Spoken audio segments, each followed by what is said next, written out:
MMAWeekly.com, Damon Martin here with Jorge and Zoila Gurgel, the first family of mixed martial arts is what I'm going to call you now. You guys have been married for how long? Since February 19th.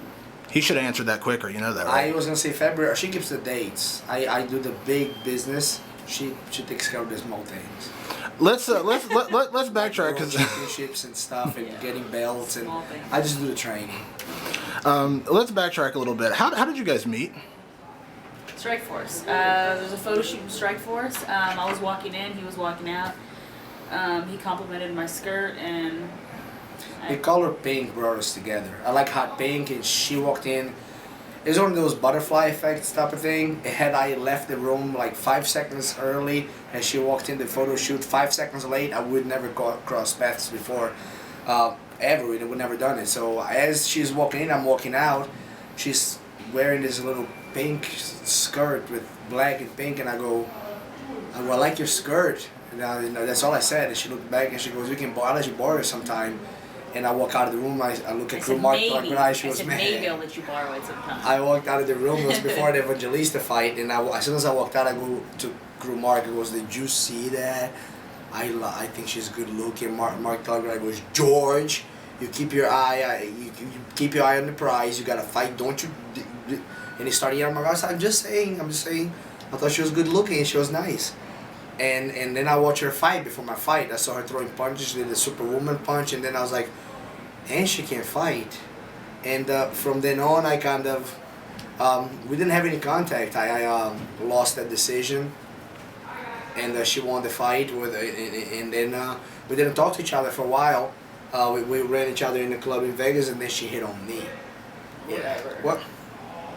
Okay, I guess I hit on him a little, but still, he came after me afterwards, so that's all I gotta say. He sent his assistant to search for me because he lost my number, and he was just like, he said if I don't get a hold of you, then I'd be fired, and I was just like, that bad, huh?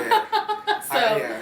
So I ended up giving him my number, and then from there, the rest is pretty much history. I came down here for the tournament. We ended up automatically living together right after that. And we never dated. It was from her coming to visit, to extending her visit, to sleeping in my bed, to coming here for full training camp for the Rosa Sexton fight. So we never really had a period of I miss you, I date you, live in your place, I live in my place. It was from immediately living together, and I've always believed I was going to be like that. We were talking last night, and I said that it's very difficult for people to be happily married. A lot of people we keep the bad energy and the negativity away. We work on that. We talk about it a lot of time, an awful lot.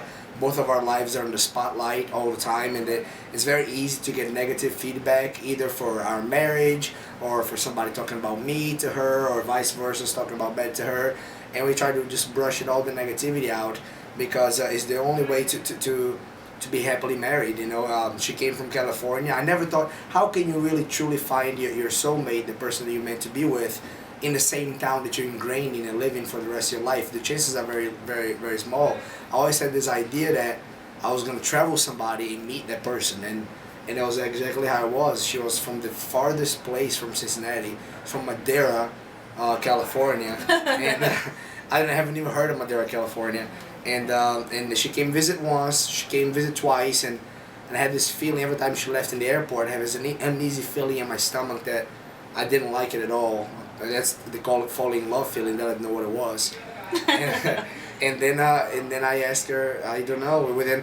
From the moment we met to the moment we got engaged, it was less than a year. And to the moment we got married, it was pretty much a year. And when you know, you know. What can I say? I hear from a lot of fighters that they're difficult to live with in a training camp. Cutting weight, training, going through all that, everything you go through with getting ready for a fight. You're both fighters, and you both had a fight back in March where you literally were fighting on the same night. So how do you manage that? I mean, how is it different than maybe past relationships or even where you guys are at now? Because that's one of the most constant things I hear with relationships, with marriages in MMA, is it's tough when it's fight camp time, cutting weight time, things like that.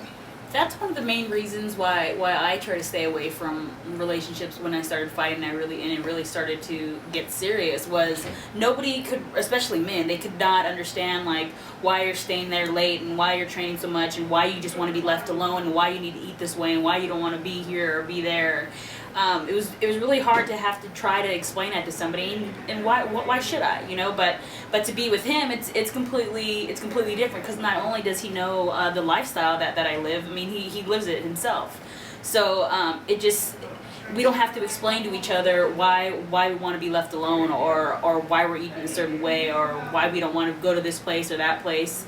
We just kind of know. We know each other, and because we're there, we're both doing the same exact thing, and it just makes it a lot easier. I mean, not some of us, but we both kind of have fights where one of us is fighting a certain day and the other one's fighting a different day. But other than that, like, we know what we're both going through, and we're there for each other. There's something, for those of you out there watching, on their couples or married, there's something called, in research on it, called comfortable silence.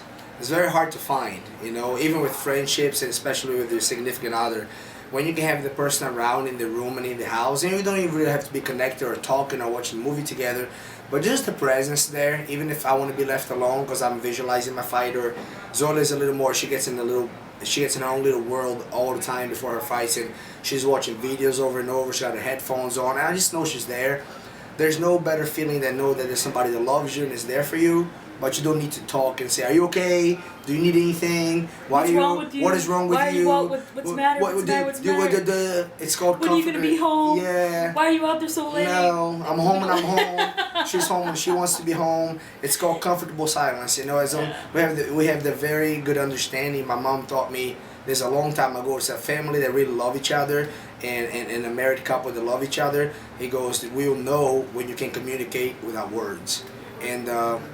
We do that a lot. We just look at each other, we know what we're thinking, we know when she leaves, we know where to meet, we know the schedules, and we know what each other is thinking without communicating, and we have the best comfortable silence, and we're always there no matter what. The number one rule is she and I against the world. We know that. Nothing can get in between us, nobody can talk enough or bad things enough to get in between us, nobody can touch us. We're together for life, and nobody, and like I said, we don't let anything or any negativity interfere in our path to what we want to achieve in this life. Let's go back to March. Okay. I was at your fight, George, in Ohio, of course, and I remember at the post-fight press conference, first thing you said, you got a message, you were very excited, Zoila won her fight. Yeah. Can you both kind of give me what it was like, you know, because you've had training partners, teammates, of course, fight on the same night, but now that you're married, I mean, this is your life partner who is now fighting on the same night you are, across the country. But, you know, can you walk us through the before and the after of what that was like, dealing with the before, and then obviously the elation of after finding out you both won? For me, it was a little different. I've always been so used to not really needing anybody. I mean, I've always had coaches and people there for me and family, but I've never really needed anybody going into a fight before I met him. I've always been kind of like, I can do this on my own. I've been doing it on my own. I've been pushing on my own, doing everything as I've been an athlete and as I've been a fighter. So to go into that fight on March, I figured, and that's one of the reasons why I took it too. I was like, I'm a fighter. I've been doing this on my own this entire time, and you know, it's going to be the same way. I can go out there and do it on my own. But after I got married to him, it was completely different, because not only was he my coach, he was my husband. And I felt a little. I didn't feel empty, but I felt like I was missing something in that fight, and it showed. I mean, I didn't finish the fight. I did pretty good, but I felt like I was missing something in my corner, and for me, it was him. So like before, I felt like I could do everything, I was able to do everything on my own. But now I feel this kind of sounds corny, but he completes me. But it's the way that it is, and that's just. It's my job. My job is to pick up someone, and then when I tell all my students in an interview last night, my job as a coach is to make someone and mold them not to what I want them to be. Every fighter needs to be coached different. You know, I need to pick up their strengths and make them very strong where they're good at, they're supposed to fight at, and make them very aware of their weaknesses and work on their weaknesses. But every single fighter needs to be coached differently. Zoila never really had a single attention to evolve as a mixed martial artist. She was thrown in the mix with pure athleticism. The best way to tell, and I tell this to all in interviews, and people think I'm biased because I'm her husband, and this is strictly from a coach point of view. She came to me already as an animal. She's an animal. She is gifted. She's more explosive. She's stronger. She's faster than the regular female. more than males.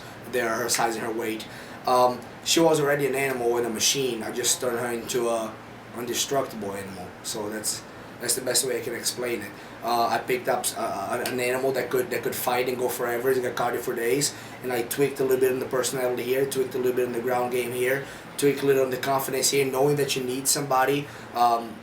Needing somebody is not a bad thing. You know, needing somebody that you can count on, that you can look for guidance, for positive reinforcement, for more technique, and to evolve as a martial artist. She was very defensive when she came here. She was always like, I can do it on my own.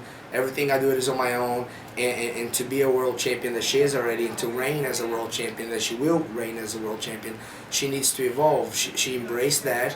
In the school, she doesn't treat me like a husband. Yes, professor, no professor. She's very respectful.